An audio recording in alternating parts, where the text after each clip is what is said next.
Well, third in 2006 in the inaugural race here in Clearwater, and fifth place last year. Richie Cunninghan races very well down in Clearwater, and he's a well-credentialed athlete. He's a journeyman. He's always on the road, racing around in these 70.3s. But you've had great success at 70.3.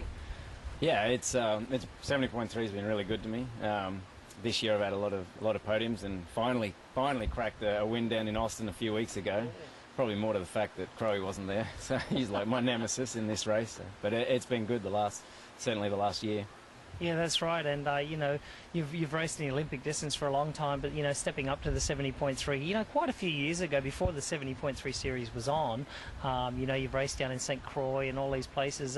What's the attraction with 70.3? I don't know. It's sort of that distance that clicked for me. I enjoyed it. You know, some people go to the Ironman, some people stay at Olympic distance. This just seemed to fit, you know, fit my training and my racing style, so that's why I sort of stuck with it. So you're an Australian living in Boston. You were talking to me before, just saying it's bloody cold up there. How do you do it, mate? A lot of trips down to Texas, and I'm going back to Australia for December this year. And I did train in Europe for a little while in the winter, so I sort of got used to it. But you know, it took me 6 months to get back into the swing of things this year from being stuck in Boston. So, you know, maybe a few extra trips down to Austin and maybe over to Tucson for some training camps. Now, you've been a professional triathlete for a long time, you know, racing in and out of Australia, and you've also raced on a professional team in Germany for quite some time. What's it like racing in Europe? It's fantastic. They have a great system. Like, I wish it'd be over here. I mean, they have the team system, and you go to races as a team, you race as a team. It's still individual, but, you know, the team system counts, and it's certainly a good concept, and I think the rest of the world would really benefit from a system like that. What do you think it's so successful over there and wouldn't be here, or vice versa? I think it'd be successful here. It's just somebody has to take the initiative to start it up.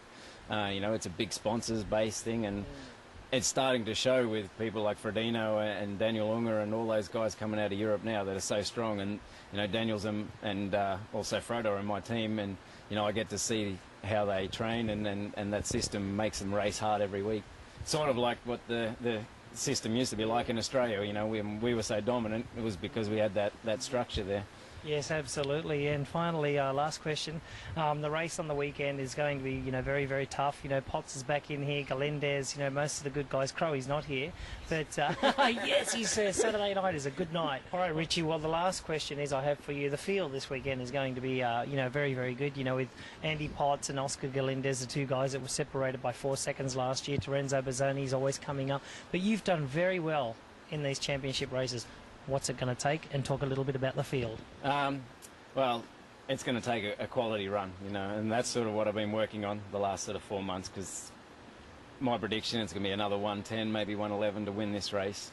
Andy Potts, he's going to be there. You know, he's a lot of people are counting him out because he's done Hawaii, and you know, he's got Hawaii legs. But you know, as I said, he's such a quality athlete. He'll be there.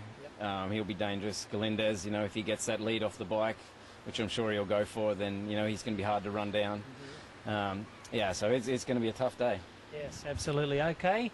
For Richie Cunningham, I am Ralph Mouth. I mean, Potsy, Fonzie. Anyway, today's going to be a happy day. Greg Welch for Ironman.com. See you later.